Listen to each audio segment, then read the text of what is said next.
Setiap kali anjing penarik kereta salju menyelamatkan seseorang, mereka akan mengikat tali di sekitar lengan.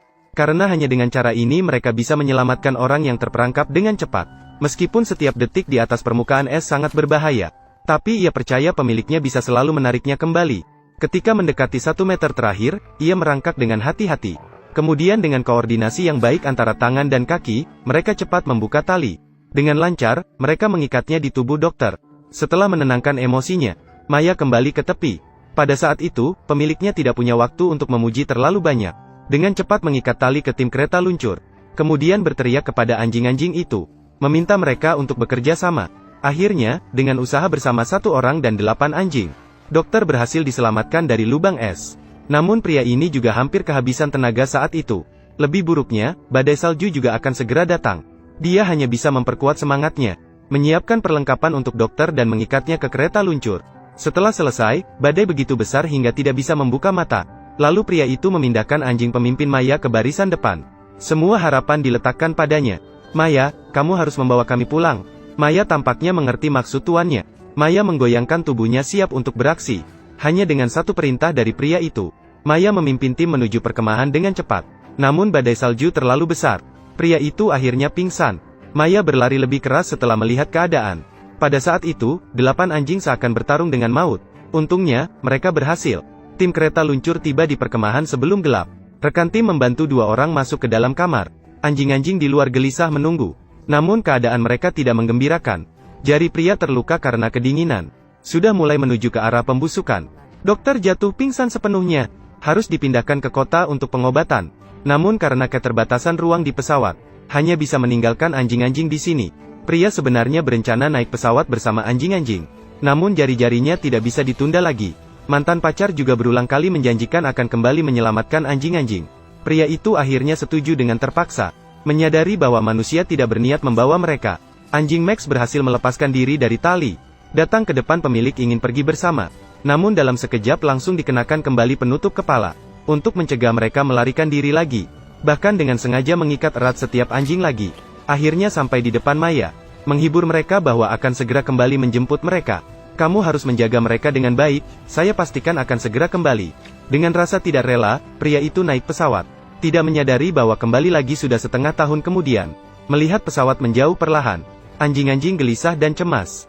Mereka tidak tahu apa yang mereka lakukan salah. Pemilik akan meninggalkan mereka sendirian. Pada saat ini, pria itu juga tidak merasa baik. Jika bukan karena terpaksa, bagaimana mungkin meninggalkan teman yang telah berjuang bersama? Dia menarik topinya dan tertidur lelap. Baru-baru ini semua orang terus meminta update. Saya sengaja mengganti komputer baru, proses pengeditan jadi lebih cepat. Mengurus komputer lama saya memakan waktu lama. Setelah membandingkan, ternyata lebih cepat untuk dijual. Setelah memesan, ada orang yang datang menjemput. Harga memuaskan, bayar di tempat. Jika tidak puas, bisa langsung membatalkan pesanan. Sangat cocok untuk orang-orang seperti kita yang ingin menjual barang bekas dengan mudah. Yang penting, mereka memiliki beragam jenis barang bekas yang bisa dijual kembali. Tidak perlu khawatir tentang model yang kurang populer. Mereka menerima tablet, laptop, dan produk digital lainnya. Ayo, segera daur ulang barang-barangmu dan tukar dengan uang. Saat dia bangun kembali, sudah 3 hari berlalu. Dia segera menanyakan kondisi anjing-anjing. Melihat rekan kerja bingung. Terlihat bingung dan kebingungan. Pria itu menyadari situasi tidak baik. Maka dia menghadapi mantan kekasihnya langsung. Namun dia diberitahu bahwa misi Antartika dibatalkan. Paling cepat harus menunggu musim semi tahun depan.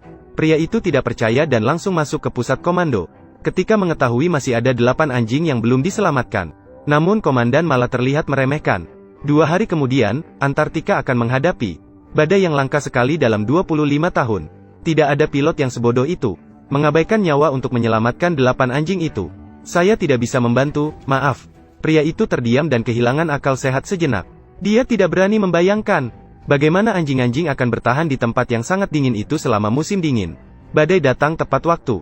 Ini juga merupakan hari keempat anjing-anjing bertahan hidup secara mandiri. Mereka semua berbaring tenang di tempat asalnya, menunggu tuan kembali. Namun beberapa hari telah berlalu tanpa jejak tuan. Mereka benar-benar sangat lapar. Saat itu, Mais tiba-tiba menyadari. Sebuah camar jatuh di tali pengikat. Karena sayapnya kaku beku dan tidak bisa terbang, Mais dengan gembira membangunkan temannya. Kemudian dengan susah payah melompat dan melepaskan diri dari tali. Berlari menuju camar. Teman-teman setim juga sangat lapar. Seketika semuanya melepaskan diri dari tali dan berlari ke arah camar. Pemimpin Maya masih belum pergi. Karena ia harus merawat Jack yang sudah tua. Maya ingin melepaskan tali itu untuknya. Namun Jack tetap tidak mau bekerja sama. Sisa waktunya ingin tenang tinggal di sini. Tidak ingin lagi menjadi beban di tim. Maya terus menjilati bulunya. Melakukan perpisahan terakhir. Kemudian pergi dengan diam-diam. Pada hari ke-15 hidup mandiri. Seekor anjing meninggal. Anjing-anjing yang masih muda belum menyerah. Mereka mengejar ke bukit. Tiba-tiba menemukan sekelompok burung camar. Ini membuat Max yang memimpin sangat bersemangat. Mengira akan berhasil tapi malah membuat masalah. Untungnya burung camar tidak terbang jauh. Saat itu Maya datang dan segera memberikan tugas. Maya menyuruh semua anjing bersembunyi di seberang untuk bersembunyi. Hanya Max muda yang dibiarkan untuk merenung di tempatnya. Dan meminta agar ia melihat dan belajar dengan baik. Setelah Maya pergi, Max terlihat tidak puas berbaring di tanah. Melihat rekan di seberang sudah siap, Maya merangkak dengan hati-hati di tanah. Ketika mencapai wilayah berburu, dia memberikan perintah. Seketika anjing-anjing itu mengepung. Mereka menyerang. Hanya melihat Maya terdekat menjadi sasaran utama. Berhasil mengusir burung camar ke arah yang berlawanan. Saat itulah rekan yang bersembunyi di seberang juga muncul tepat waktu. Berhasil menangkap beberapa ekor sebelum camar terbang pergi. Melihat semua proses, Maisy merasa sangat puas. Kita semua sungguh hebat, meskipun anjing-anjing sangat lapar. Namun setelah mendapatkan makanan, mereka tidak langsung makan. Melainkan diletakkan di depan Maya untuk menunggu pembagian. Melihat dirinya tidak mendapat bagian makanan, Maisy sedikit kacau dalam angin dingin. Maka dia mulai mengikuti ide orang lain. Namun, orang jahat itu mulai menggeram lagi. Akhirnya, di tangan baik si Zida, Maisy akhirnya mendapat makanan. Selama 50 hari berikutnya, mereka mencari makanan sendiri. Malam mereka berpelukan untuk menghangatkan diri. Mereka menunggu Aurora datang, tapi tidak menunggu pemiliknya. Semua anjing terpesona oleh pemandangan ini. Melihat Aurora perlahan memudar, Mace yang nakal dan beberapa anjing mengejarnya. Maya memperingatkan mereka dari belakang untuk berhati-hati. Namun, saat itu anjing-anjing terpesona oleh warna yang indah ini. Mereka sama sekali tidak menyadari bahaya di bawah kaki mereka. Namun, tiba-tiba, mendengar jeritan, Maya menyadari sesuatu tidak beres. Mereka segera berlari turun dari gunung. Mereka melihat Kevin patah kaki, terbaring di tanah dengan napas terengah-engah. Di tengah salju dan es ini, tidak ada bantuan manusia. Kevin hanya bisa menunggu kematian. Anjing-anjing berbaring di atasnya untuk memberikan kehangatan. Semoga ia bisa bertahan malam ini. Namun badai salju tak kenal belas kasihan. Tubuh mereka segera tertimbun. Keesokan harinya, ketika anjing-anjing bangun, Kevin telah menutup matanya selamanya. Kakaknya mendekat mencoba membangunkannya. Namun karena kedinginan, tubuhnya sudah membeku. Salju lembut digali semakin dalam. Maya pergi dengan langkah berat pertama kali. Karena ia harus bertanggung jawab atas saudaranya yang masih hidup. Anjing-anjing juga pergi satu persatu. Akhirnya bahkan kakak Kevin juga pergi. Namun Max tetap berdiri bengong di tempatnya. Baru setelah semua temannya pergi, ia berani maju. Ia merasa kegilaannya kemarin yang menyebabkan kematian Kevin. Maka ia tetap bersama, enggan pergi. Ketika semua anjing berkumpul, Maya baru menyadari bahwa Max tidak mengikuti. Tak jelas berapa lama, angin kencang semakin memburuk. Akhirnya Max bangkit siap pergi. Namun di tengah badai yang menerjang, bayangan teman-temannya sudah lama lenyap. Max baru menyadari bahwa dia tertinggal. Pria itu tidak pernah lupa akan janjinya. Dalam beberapa bulan terakhir, dia telah mengunjungi departemen terkait berkali-kali. Namun selalu ditolak oleh staf dengan berbagai alasan. Maka dia mencari bantuan dari seorang dokter. Namun dokter mengatakan bahwa beberapa bulan telah berlalu. Anjing-anjing itu tidak mungkin masih hidup. Bahkan menyarankannya untuk melupakan semuanya. Melupakan? Bisakah kamu melakukannya? Pria itu sebenarnya juga sadar. Kemungkinan besar anjing-anjing itu sudah tidak ada. Namun setiap kali memaksa diri untuk melupakan mereka. Mereka selalu muncul di berbagai sudut. Tidak ada yang berani percaya bahwa mereka masih hidup. Ini adalah hari ke-133 ditinggalkan di Antartika.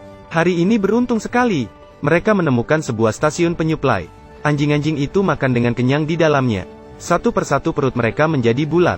Menikmati kenyamanan yang langka ini. Namun pemimpin Maya melihat keluar pintu. Mulai khawatir tentang keselamatan Maisy. Hari-hari anjing itu tidaklah mudah. Maisy pernah kembali ke markas. Namun menemukan bahwa teman-temannya telah pergi dari sana. Setelah menunggu beberapa hari tanpa hasil, Maisy mulai menjalani kehidupan mengembara di Antartika. Pada hari itu, ia menemukan dengan terkejutnya. Di permukaan es ternyata ada mayat ikan paus. Maisy yang lapar setelah beberapa hari tidak ragu untuk mulai makan. Namun menyadari bahwa daging di permukaannya sudah habis dimakan. Ia meraba-raba mencari sisa-sisa. Namun tiba-tiba, Seekor singa laut tiba-tiba muncul dari perut paus, menggeram dan mengusir Maisi menjauh. Adegan ini langsung membuatnya ketakutan. Ia berlari beberapa ratus meter sebelum berani berhenti. Namun melihat makanan satu-satunya yang ditemukan selama beberapa hari. Meski begitu, Mais merasa tidak puas. Saat itu tiba-tiba Mais mendengar suara anjing dari puncak gunung. Ia mengangkat kepalanya dan melihat ke atas. Ternyata saudaranya telah kembali. Dengan dukungan dari saudara-saudaranya, Mais tidak lagi takut. Ia melihat ke atas. Setelah mendapat isyarat dari Maya, langsung berlari menuju singa laut. Kemudian, di bawah pandangan teman-temannya, Mais tidak peduli dengan bahaya. Ia merobek daging di depan singa laut. Ini jelas merupakan tantangan bagi singa laut. Melihat Mais akan pergi, singa laut melompat ke air, dan segera mengejar Mais. Ini juga merupakan cara mereka untuk mengalihkan perhatian. Maya dan anjing-anjingnya mulai makan daging paus. Mereka dengan lahap mulai makan. Singa laut tiba-tiba menyadari rumahnya telah disusupi. Maka dengan cepat ia berbalik dan kembali ke asalnya. Namun kecepatannya terlalu tinggi. Ketika Max menyadari, sudah terlambat. Singa laut menggigit kaki belakang Maya dengan keras. Anjing-anjing ketakutan melompat ke tempat tinggi. Hanya Max yang tidak takut akan bahaya dan berlari langsung ke sana. Max melompat ke punggung singa laut, dan membalas dengan keras. Saat itu anjing-anjing juga menyadari. Mereka menyerang singa laut dengan menggigit dan mencakar. Dalam serangan mereka, singa laut segera kehilangan semangat. Akhirnya hanya bisa melarikan diri ke air. Anjing-anjing mengibaskan ekor mereka merayakan kemenangan ini. Namun pemimpin Maya tidak bisa berdiri. Kakinya terluka. Seharusnya ini adalah pesta yang patut dirayakan. Namun suasana sedih merayap di antara setiap anjing. Agar rekan tim tidak sedih, Maya dengan gigi berdiri meski merasakan sakit. Di bawah pandangan dua baris anjing. Dengan langkah pincang, ia mendekati mayat paus. Anjing-anjing itu kemudian mendekat setelah melihatnya. Mereka mulai makan daging ikan yang telah mereka dambakan. Ini adalah kali pertama dalam 5 bulan mereka makan sepuas ini. Namun, saat mereka hampir kembali ke markas, Maya benar-benar tidak bisa bertahan lagi. Ia terbaring sakit di tanah. Teman-temannya semua tetap bersamanya di tempat itu. Mereka tidak pernah meninggalkannya, meski hujan atau badai.